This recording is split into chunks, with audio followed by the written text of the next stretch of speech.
Mindfulness for Resilience with Mary-Jo Fetterly, funded by the Craig H. Nielsen Foundation and brought to you by SCI&U for Healthy Living.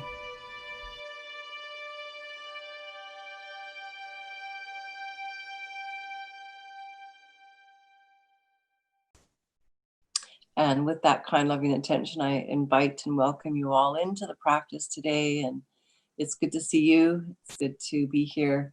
And today, I'm really noticing that, we're in this for the long haul.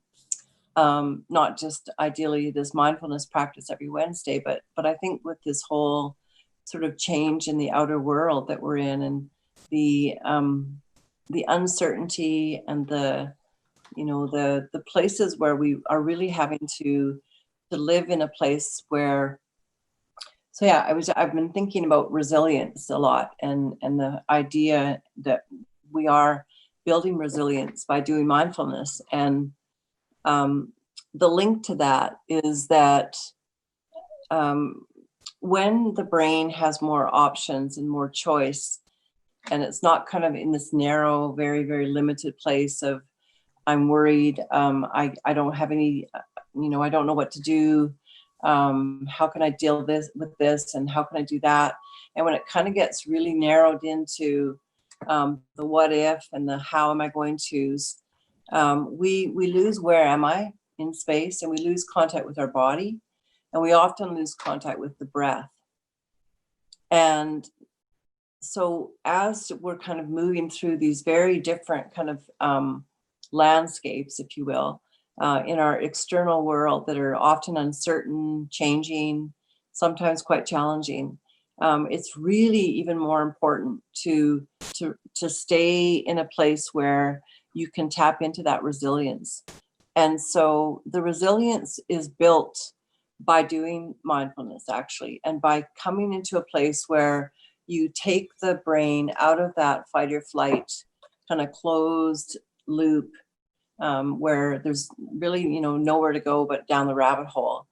And you open up the parameters of perception, and you allow the mind to see that there is actually other things going on, and there's other alternatives. And so in a way that we probably don't really understand, and I certainly couldn't use any scientific knowledge with any authority on this, but I know it to be fact because there is lots of research. When we do that, we actually open up the possibilities in the brain.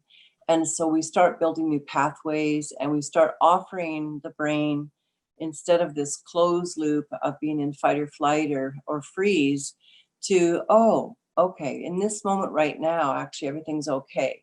The walls aren't caving in. I'm still breathing. I still have a body. I still feel, and I can still, perceive and think pretty clearly if I allow myself to be still and not in that kind of closed loop. So that's where the resilience comes in. And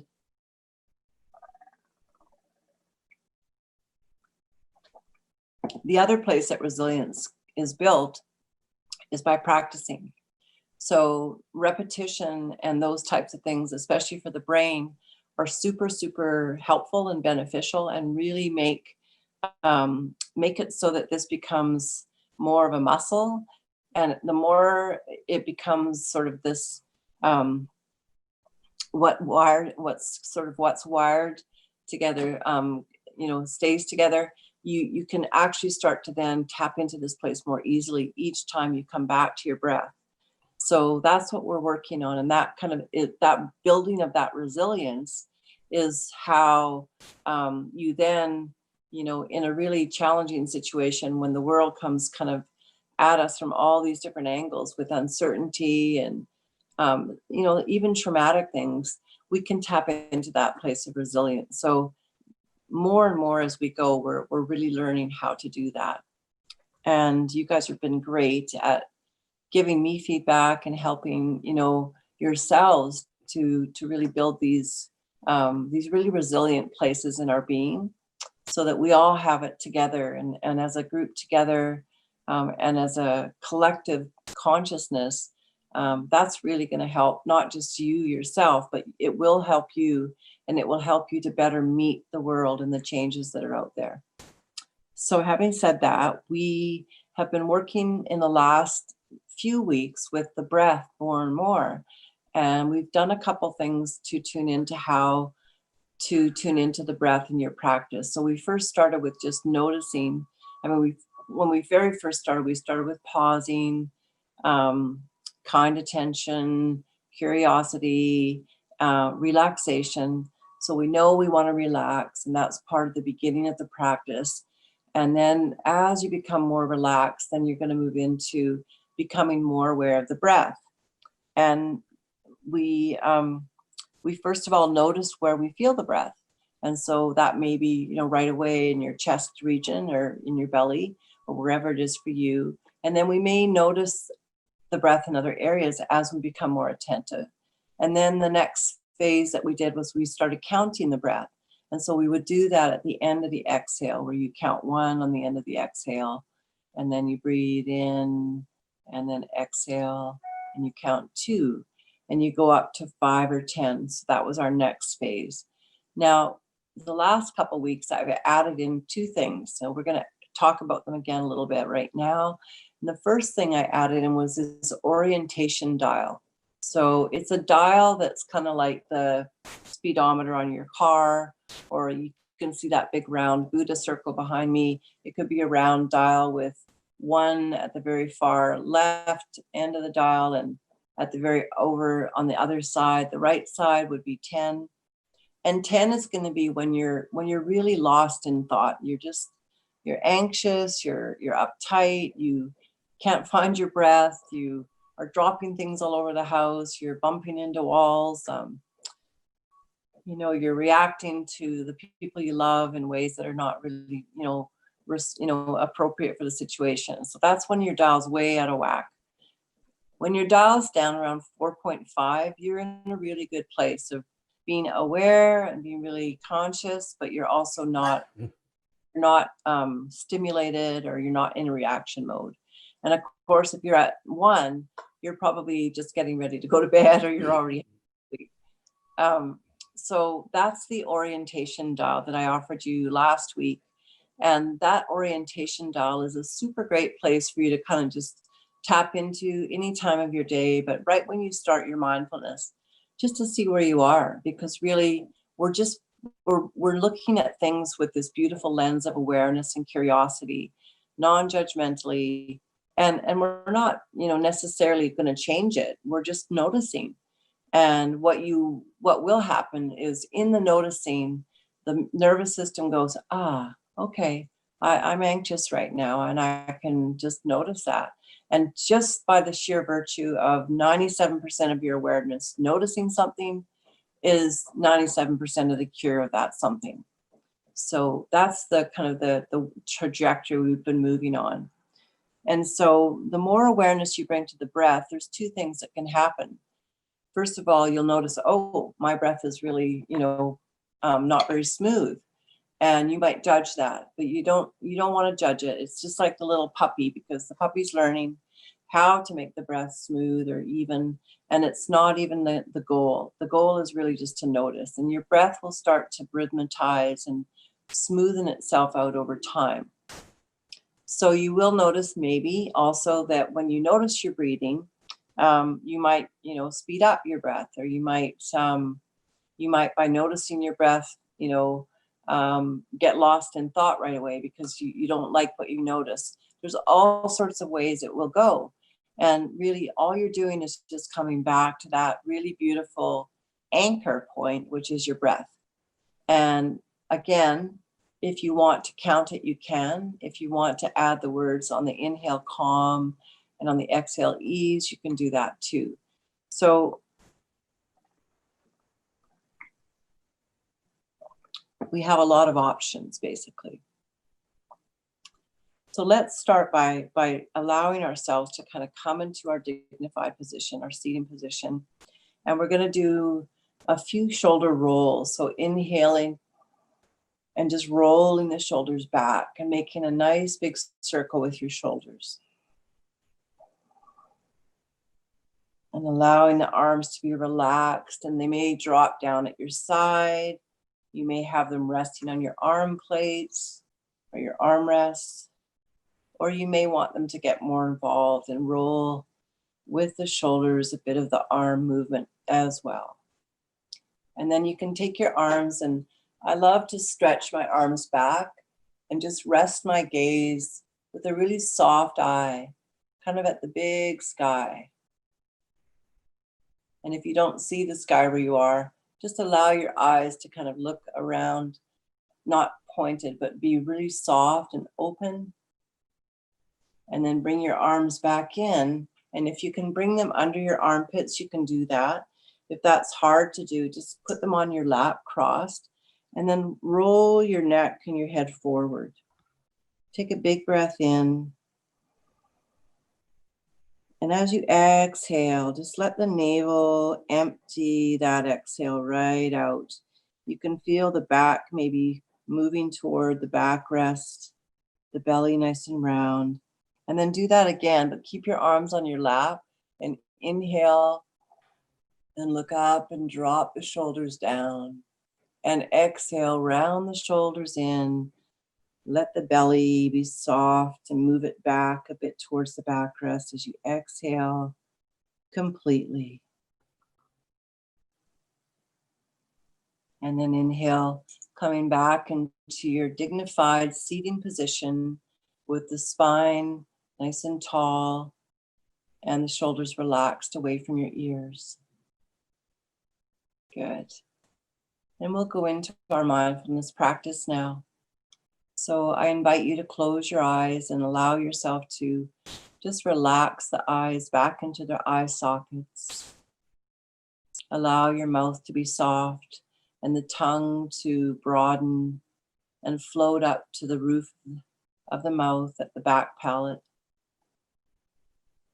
Bring a soft gaze to the inner eye by just softening the outer corners of your eyes as they're closed. So the eyes are soft and they have a gentle smile at the outer corners. And do the same on the inside of your mouth. Just soften your cheeks. Relax the inner cheek muscles. Bring a little smile to the corners of your lips. And allowing yourself to feel now your whole body, and do your body scan, and then see your little orientation dial, and just visualize and see and notice where your energy is right now.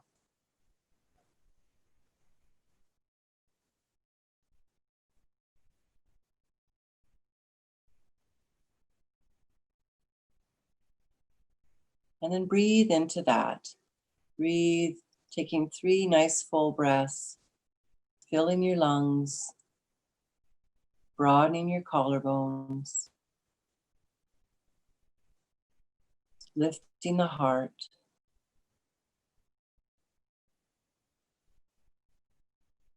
Noticing your body breathing as you take 3 complete breaths.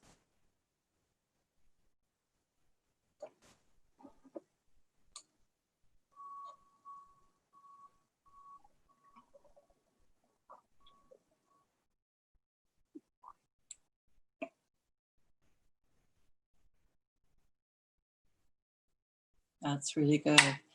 And at the end of your last exhale, notice again with your inner eye that's just allowing yourself to notice everything as it is. Notice where your energy is at, where your heart feeling state is at, where your mind state is at, and where your physical state is at. Is your body comfortable? Can you feel the weight of your body?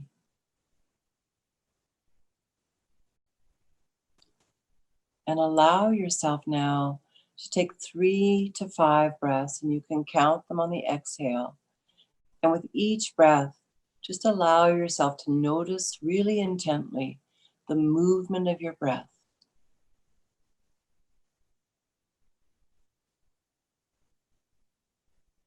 Maybe you notice expansion on the inhale. And see if you notice that release and that deepening, perhaps the belly emptying on your exhale.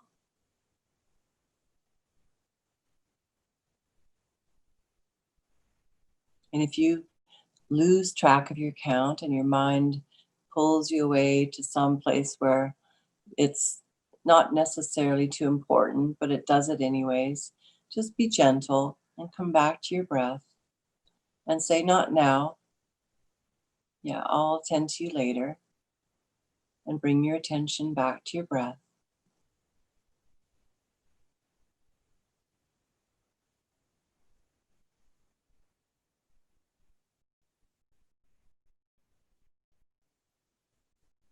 If you notice your breath is shallow, perhaps allow the exhale to relax you more.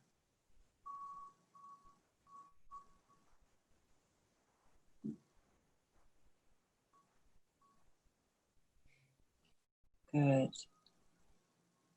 And now we're going to allow ourselves to be conscious about bringing the breath now into the heart. And with each inhale, just allow yourself to feel your heart kind of expand and broaden and lighten. And as you exhale, notice the heart feeling at ease.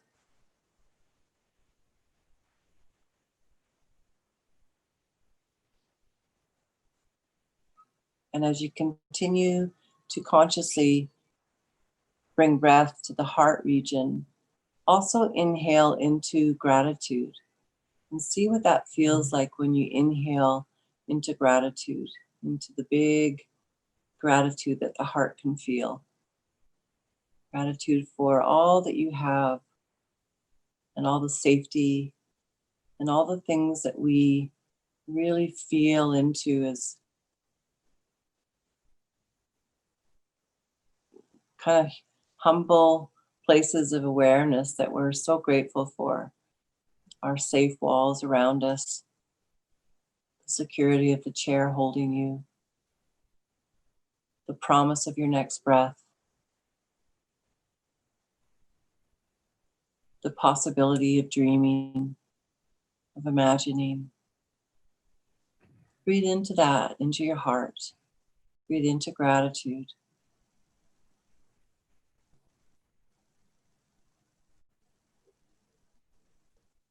Perhaps you may feel gratitude for all the people in your life and the people you love. And just even concentrate for a moment or bring attention to all of the people you love. And feel that in your heart.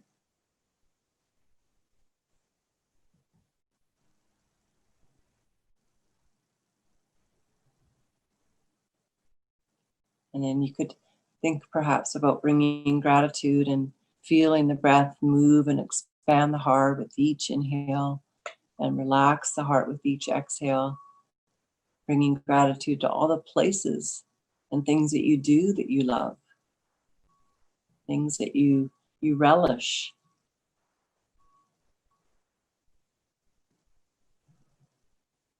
What a gift. What a joy.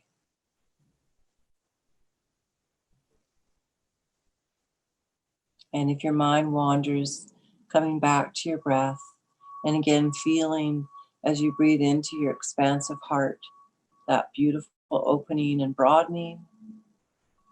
And as you exhale, that relaxing, that letting go. And now I'd like you to breathe into your heart, feeling your courage. Breathing in and just really acknowledging how courageous you are, really to show up every day right now with, all of yourself present in this moment. to all that is.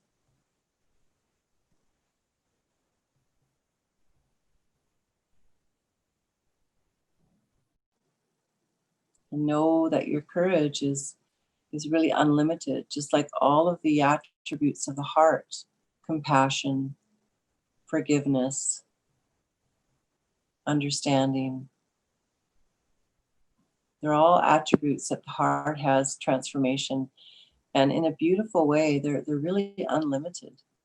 The more you practice them, humility, gratitude, kindness, the more they grow.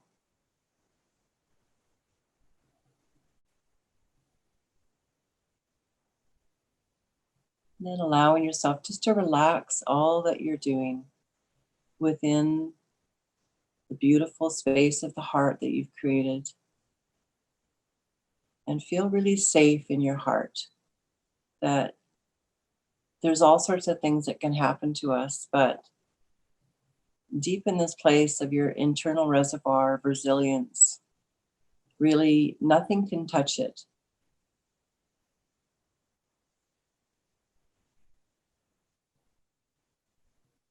It's your wellspring.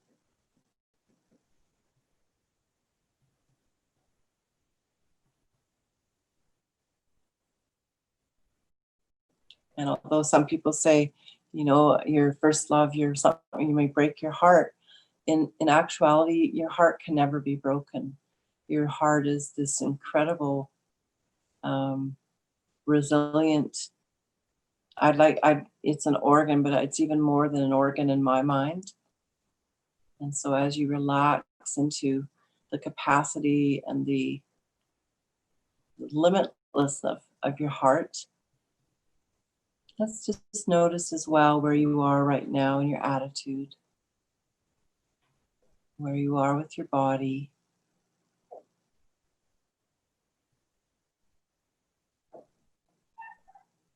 And with this beautiful sense of the heart being unlimited and the capacity of the heart to hold so much and still be this rhythmic presence that beats on through our days and nights like the heart of the planet. Just tapping into that incredible resource that you have and that we all have, and that unifies us along with the breath to every living thing, this beautiful pulse of life.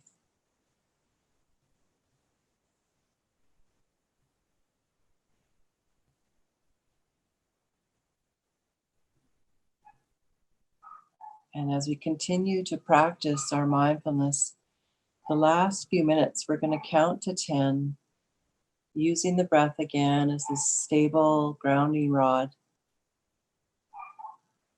And I'm going to invite you to, on your own time, after I just give you a little bit of an introduction, to do your 10 breaths, continuing to feel gratitude and continuing to feel like you can breathe into your heart space. You can allow that space to be expansive and at the same time incredibly resilient, brave, and strong.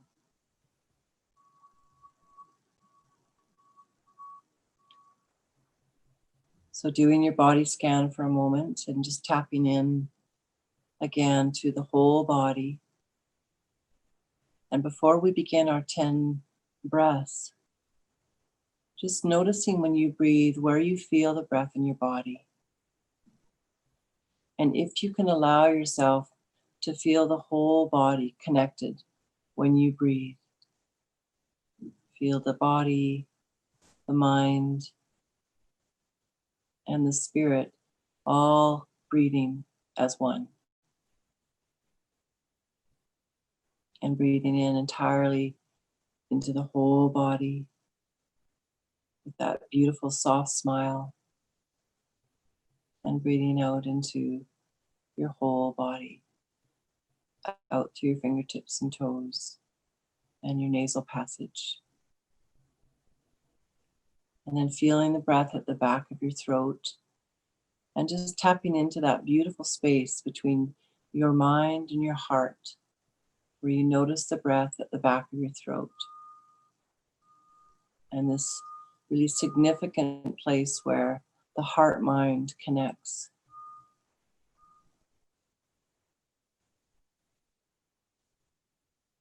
And from that place now, taking your 10 breaths, beautiful, slow, rhythmic breaths, counting 1 to 10.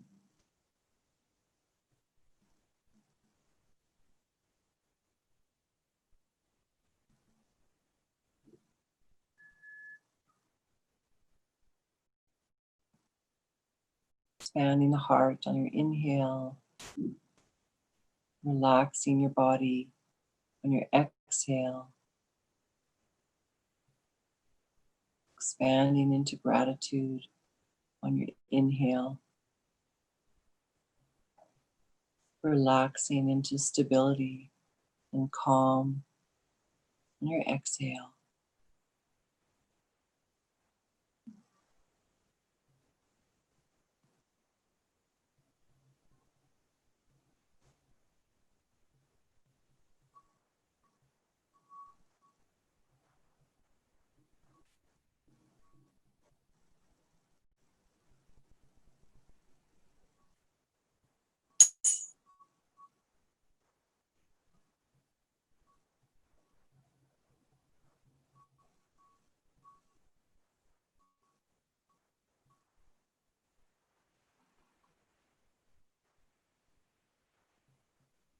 And then when you finish up, just allowing yourself to do your dial and your check-in, doing your body scan.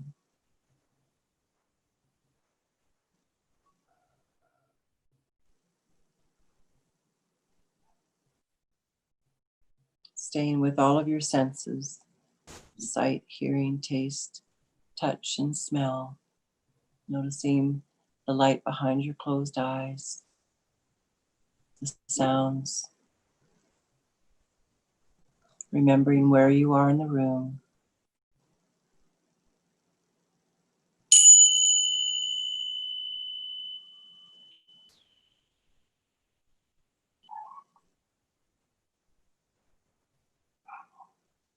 And then gradually opening your eyes and coming back into the room.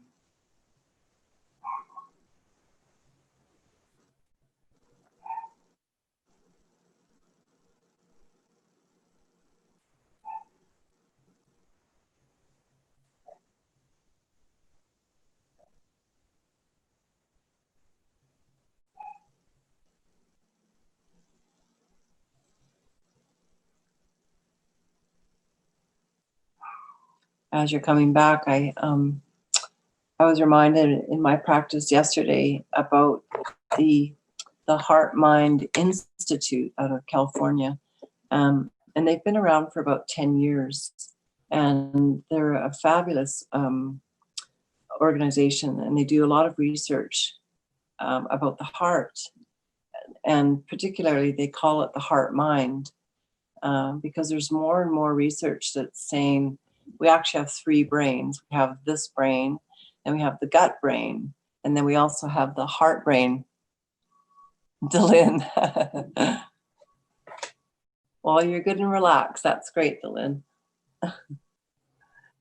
And I'm really fascinated by their work, and there's a good body of research that they're coming out with. So it might be worth your while to check that out, the Heart Mind Institute, I think, .org. And I've been exploring this for a while now, this concept of my heart having a brain. Like, we do have feelings, and we do generate, intuition. And often they're somewhat linked. Like I have a gut feeling, oh, I shouldn't go in there, or I shouldn't turn here because there's a car going to come around the corner and knock me out. And I think that research is really amazing right now, and it's, to me, this heart, brain, gut connection is so fascinating. And of course, in many ways, the polyvagal or the vagus nerve, which is one of our main nerves that comes from the spine into the body, and it's not usually affected at all by spinal cord injury because it doesn't travel down the spinal cord. And so the vagus nerve is also one that's really very much implicated and very much a part of the fight or flight and the parasympathetic system. It regulates your diaphragm. That's why people who do have a high level spinal cord injury, if that nerve, because it travels down a different canal in the body, if it isn't affected, because it usually isn't, we still can breathe from the diaphragm. So of course, our muscles that are connected to the scalenes, the lats and whatnot are affected when we sever at the cervical spine, but the polyvagal nerve isn't. And so there's some really fascinating research right now just about the heart brain. So that's one little tidbit I'd like to offer today is go check it out, because I think there's some worthwhile information there about our heart that we may not have considered before. So, and as always, I'm open to all questions or comments. Yeah, sure. This is very new to me. I'm in Victoria. I just got a diagnosis of PTSD. Okay. Yeah. So what I'm trying to find is a place where I can find some tools when I do start to go down the rabbit hole. Yeah. And I really do go down the rabbit hole, like panic attacks and yeah. So this is a new thing for me. I'm a week in. So yeah. And how are you finding it? Well, I'm trying to manage without medication right now. So I'm doing really well that way. My doctor is a really smart cookie, and he's a good guy. And I'm with they put together a team in Victoria here called the Complex Care Team for people with high needs, just to try to lower the cost for the provincial government. Because if you're proactive, you keep people out of the hospital, yada, yada, yada, right? So great team, brand new team. Hope they continue to get funded, but I was lucky enough to get in. So my doctor just said to me, he says, listen, I've had and I think people with spinal cord injuries have this a lot, is you end up having 5 or 6 or 7 or 8 near-death experiences in your lifetime because of infections, septicemia, surgical procedures, all these different things. And you end up having a cumulative trauma, not just the injury itself, right? And so I think it all came together during a single incident where they had to bring me back with the paddles and all that other stuff. And it was tough. So here I am now, feeling really vulnerable, hyper aware all the time, hyper vigilant all the time. And I want to tone that down. Okay. So 2 things I suggest right off the top. Okay. So not long practices in mindfulness, keep them really short. And even for a little while, I would say your biggest thing will be to just do that orientation dial and check in with where your sensory body is at. Yes. Just so that you can really allow for the recognition of when you're in activated state and when you're not. And I would really encourage, are you able to put your arms under your armpits? Maybe you might have. You mean just by my sides? So the place that we really want them, and you might need to tilt, I do, is kind of right up into the armpit. Oh, like this? Okay. Now, I got big arms, so it's kind of hard to get around. Yeah, okay. Well, as best as you can. And what that's going to do is create this sense of embodiment.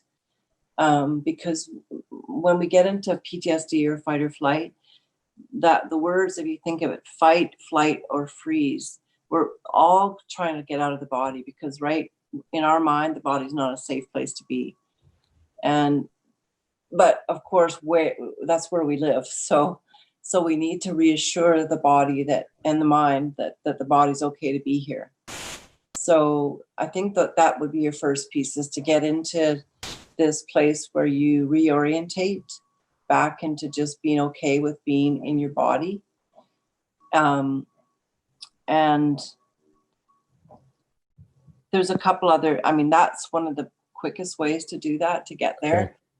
Do this physically and allow that kind of containment, because not contained, when the nervous system doesn't know where it is in space, it's constantly trying to find out where it is. So if you're in fight, flight, or freeze, your awareness is somewhere else. And so we want to kind of contain it and bring it back into here, so that it doesn't have to freak out about, oh my God, where am I? Because where am I is the biggest question for a nervous system after trauma. Am I safe? And where am I? Yeah, I think the first time I really noticed that is when you actually feel relaxed for the first time and calm. Suddenly you see the difference. Like, you don't know that you've been eating rubbish for a whole year or whatever. You don't know. You think you've been calm. Yeah.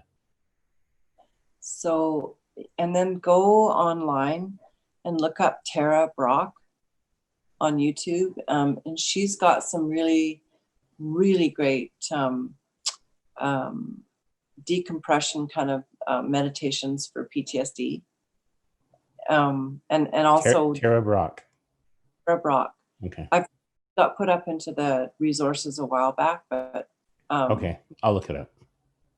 And then on this channel, on the SCI&U study YouTube channel, there's all the archives that from the very beginning when I started doing the mindfulness.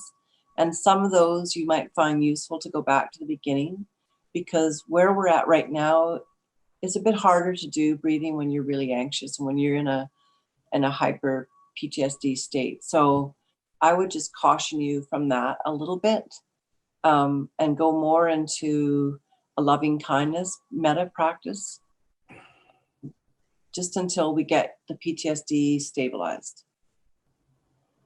Yeah, I thought I did well today. Yeah. Honestly, if you did, yeah, kudos to you. Then you're well on your way. Then just keep doing these practices, because it's learning a new language, and this is really important when your brain's in a fight or flight PTSD mode. You can't do too much of this. Really. And I would just, really recommend a couple times a day, and definitely before you go to sleep at night. Well, I think what helps also is that before this cumulative closet opened and all the stuffed animals fell out, what happened is I've always been on a really good spiritual journey. So that helps. Yeah. Great. That's super. That's a really great anchor. And it's an incredible, bonus in your pocket. It's a great tool to have. So Thank you so much, by the way. Yeah. See you next week. And Peer Health. Oh yeah. Thanks for that, Dylan. So all of you that are still online, we have a few spots, and they're really precious, coveted spots available for peer health coaches. And you might want to think about that too. It's free. You actually get paid for it. It's a study that this group that I belong to, who's basically offering these mindfulness practices, is a part of. So SCI&U.ca, go there and join up and get yourself a free coach for the next 6 months. That couldn't be better. Okay. I'll have to try. Is there a way that I can save all these texts? I haven't used the Zoom text that much. Okay, so what you could do is we'll also put all of these links into the YouTube channel, SCI&U. Oh, okay, good. Okay. So if you go into when you click on YouTube and you go into there's a little arrow right under the title, and it drops down, and you'll see more. Hey, I don't want to hog the room. I'll just sit. Thank you. Joining, and we'll see you next week, hopefully. Oh, you're And closing now? Okay. we're going to go now. So everybody, I want you to just, be so kind to yourself and Thank you. take care of your heart and your smiles. And we'll see you next week.